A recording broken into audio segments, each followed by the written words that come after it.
টুনটুন, মা টুনটুন, কোথায় গেলে রে মা? এই তো আমি মা। আয় মা, তাড়াতাড়ি খাবার খেয়ে যা, আমাকে যে আবার কাজে বের হতে হবে, অনেক কাজ পড়ে আছে আমার হাতে। মা, রোজ রোজ একই খাবার খেতে আমার আর ভালো লাগে না। আমার অন্য সখীরা কত ভালো ভালো খাবার খায়। মা টুনটুন, আমরা যে অনেক গরিব, এটা তো তোকে বুঝতে হবে মা। তারপর টুনটুন মন খারাপ করে খেতে বসে, কারণ তার মা টুনি তার জন্য সারাদিন অনেক কষ্ট করে। টুনি তার মেয়ে টুনটুনকে নিয়ে জঙ্গলের এক কোনায় বাস করত। টুনি অনেক গরিব ছিল, কারণ তার স্বামী অনেক দিন আগে মারা গেছে। টুনি জঙ্গলের পাতা কুড়িয়ে আর খাবার কুড়িয়ে অনেক কষ্টে সংসার চালাতো। মা টুনটুন, তুই বাড়িতে থাক, আমি চাই জঙ্গল থেকে খাবার নিয়ে আসি, তা না হলে আমরা খেতে পারবো না। তুই সাবধানে থাকিস মা, কেমন? মা বেশি দেরি করব না। ঠিক আছে মা, তুমি চিন্তা করো না, আমি সাবধানে থাকবো।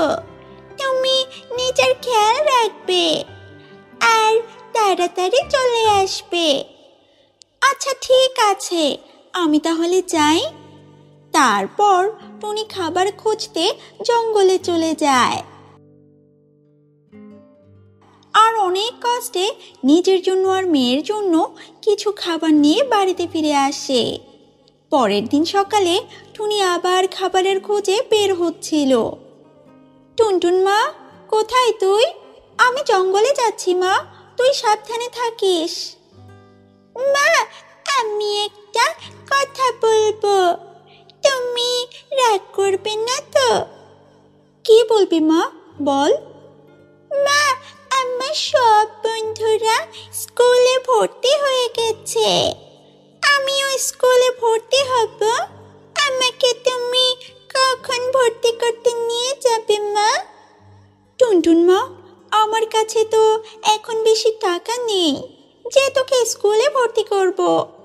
আসলে কাক মহাজনের কাছ থেকে তোর বাবা অনেক টাকা ধার করেছিল, সেগুলো সময় মতো পরিশোধ করতে না পারলে কাক মহাজন আমাদের বাড়িটা নিয়ে যাবে, তখন আমাদের থাকার জন্য কোনো জায়গাও থাকবে না।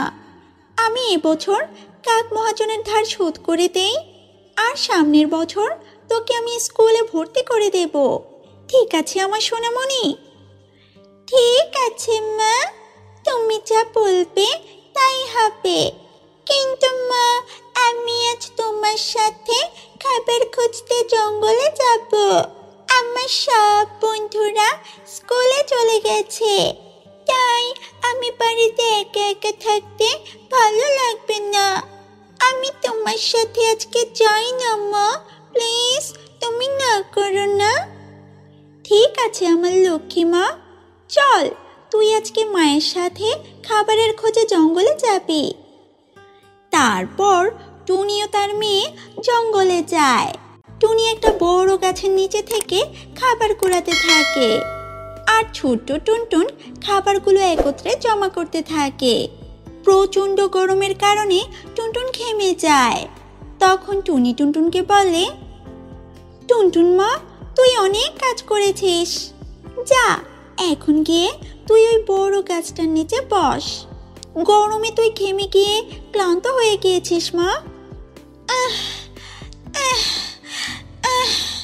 ঠিক আছে মা, আমি ওইখানে বসে খেলা করি। তারপর টুনটুন গাছের নিচে বসে খেলা করতে করতে গর্ত করতে লাগলো। হঠাৎ করে দুটি মোহর বের হলো। আরে, এগুলো কি? এগুলো তো দেখতে অনেক সুন্দর, যাই মাকে নিয়ে দেখাই। তারপর টুনটুন তার মায়ের কাছে ছুটে যায়।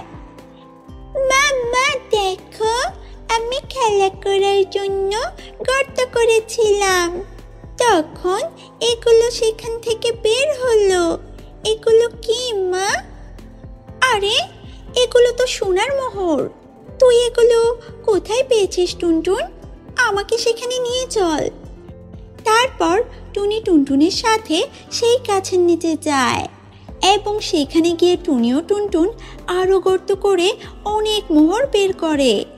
তারপর তারা মোহর ও খাবার নিয়ে বাসায় ফিরে যায়।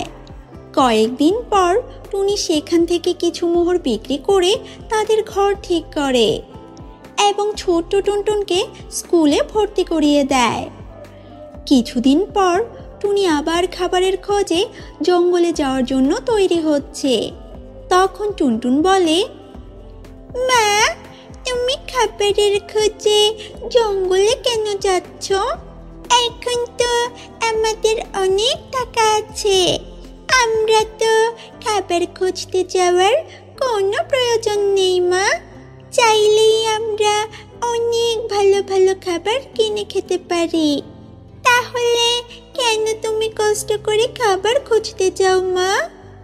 শোনো টুনটুন মা, আমাদের এখন অনেক টাকা আছে বলে আমরা কাজ করব না তা কিন্তু ঠিক নয়। কাজ না করলে আমরা অলস হয়ে যাব। তাছাড়া আমি যদি এখন কাজ না করি তাহলে অবসর থাকার কারণে আমার মনে অহংকার জন্ম নেবে, যা একদম ঠিক নয়। তাই আমি খাবার খুঁজতে যাই। তুই সাবধানে থাকিস মা টুনটুন। ঠিক আছে মা। তারপর টুনি খাবারের খোঁজে জঙ্গলে যায়। টুনি যেই জঙ্গলে বাস করত তার পাশের গ্রামেই থাকতো পলাশ ও মমতা নামে এক লোভী দম্পতি। লা লা লা লা লা লা লা লা লা লা লা লা লা লা। ওগো, আজ তো শুক্রবার, তুমি তো বলেছিলে আজ আমাকে আমার বাবার বাড়িতে নিয়ে যাবে। যেতে তো আমি চাই গিন্নি, কিন্তু তোমার বাড়ি যেতে হলে জঙ্গল পাড়ি দিতে হয়, আমার খুব ভয় লাগে। আরে স্বামী, ওই জঙ্গলে কোনো ভূত পেতনি নেই, তুমি ভয় পাওয়ার কোনো কারণ নেই। ওখানে শুধু মিষ্টি কিছু পাখি আছে। আচ্ছা ঠিক আছে, তুমি তাহলে রেডি হয়ে নাও, আমিও রেডি হয়ে আসি। শ্বশুর বাড়ি বলে কথা, একটু তো পরিপাটি হয়ে যেতে হবে গিন্নি। তারপর পলাশ ও তার বউ খুব পরিপাটি হয়ে বের হয়। তখন পলাশ ও মমতা জঙ্গলে টুনির বাড়ির পাশ দিয়ে যেতে নেয়। তখন তারা দেখে টুনি অনেক বড় বাড়ি বানিয়েছে আর টুনির অনেক টাকা পয়সা হয়েছে। তখন মমতা বলে, দেখো দেখো স্বামী, টুনির অনেক টাকা পয়সা হয়েছে, এই টুনি খুব ভালো। আমি এখন টুনির থেকে 10 ভরি স্বর্ণের একটি হার চাইবো। ওর তো অনেক টাকা হয়েছে, আমাকে নিশ্চয় না করবে না, আমাকে দিবে। তুমি কি বলো, নাকি আরো কিছু চাইবো? মমতা, তুমি একটু চুপ করো তো, আমাকে জানতে হবে টুনি কিভাবে এত টাকার মালিক হয়েছে। আমারও অনেক টাকা চাই, চলো আমরা টুনিকে ডাকি, টুনির সাথে আমার কথা আছে। এই বলে পলাশ ও তার বউ টুনিকে জোরে জোরে ডাকতে থাকে।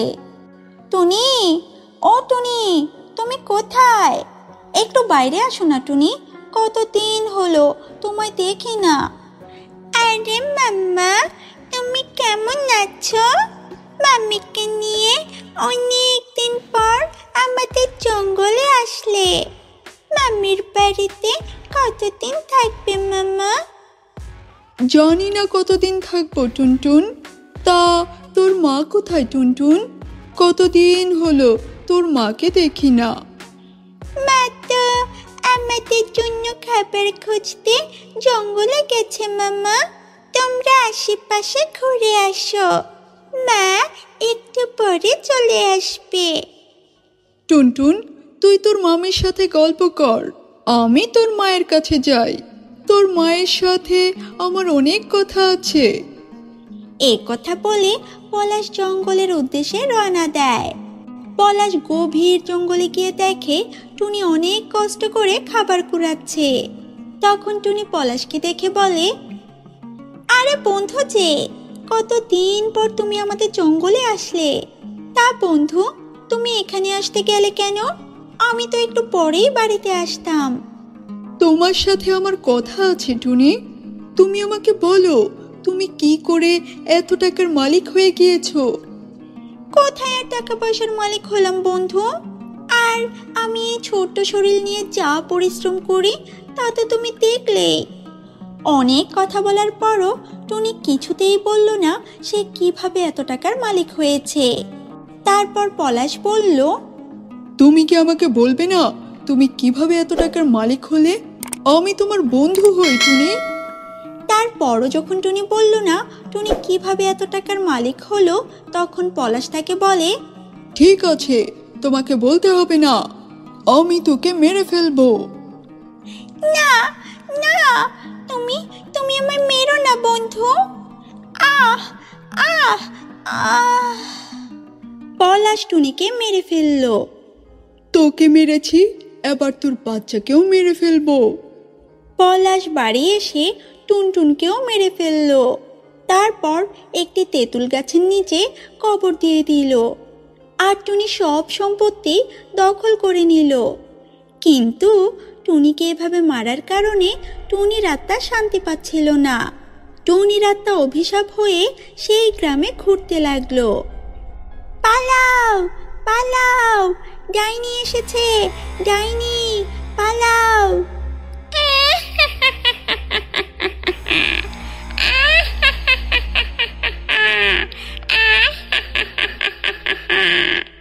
আমি তোদের কাউকে বাঁচতে দেব না।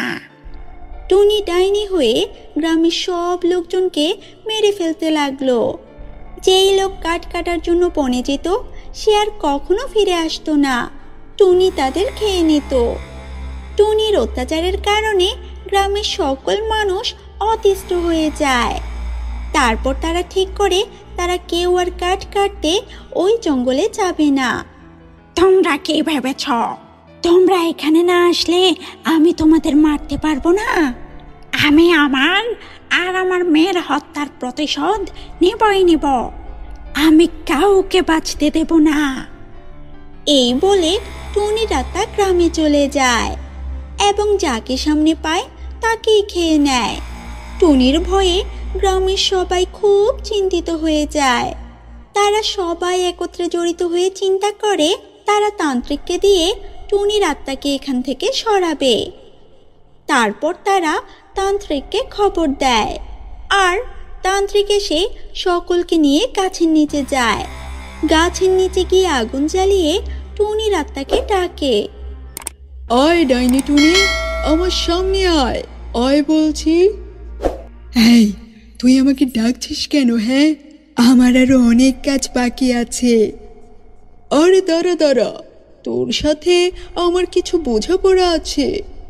তারপর তান্ত্রিক কৌশলে টুনির আত্মাকে গাছের সাথে বেঁধে ফেলে।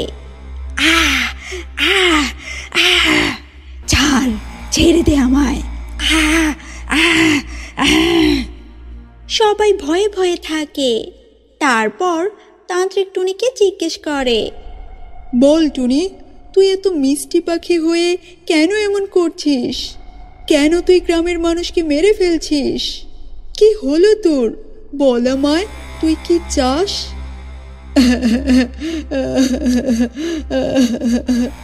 পারবেন আমায় বাঁচিয়ে তুলতে?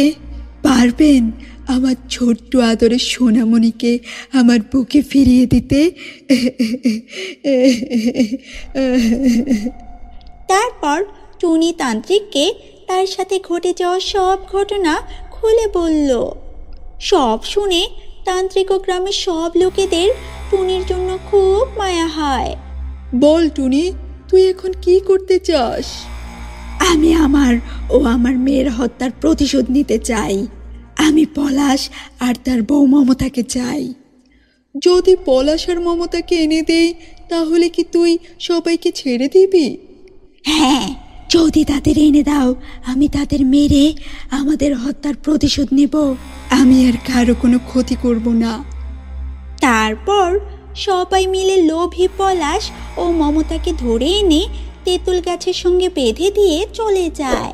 তখন পলাশ কাঁদো কাঁদো হয়ে বলে, টুনি, তুমি না আমার বন্ধু, তুমি আমাকে ক্ষমা করে দাও, আমার ভুল হয়ে গেছে। আরে টুনি, লোভে পড়ে আমরা ভুল করেছি, তুমি আমাদের মাফ করে দাও প্লিজ। তোমাদের ছেড়ে দিলে আমার ও আমার মেয়ের আত্মা কষ্ট পাবে, আমি তোমাদের ছাড়বো না। এই বলে টুনি মমতা ও পলাশকে মেরে ফেলে। আর টুনির আত্মা সেই তেঁতুল গাছ থেকে চিরদিনের মতো চলে যায় এবং গ্রামের লোকজন শান্তিতে সুখে এবং নির্ভয়ে বাস করতে লাগলো।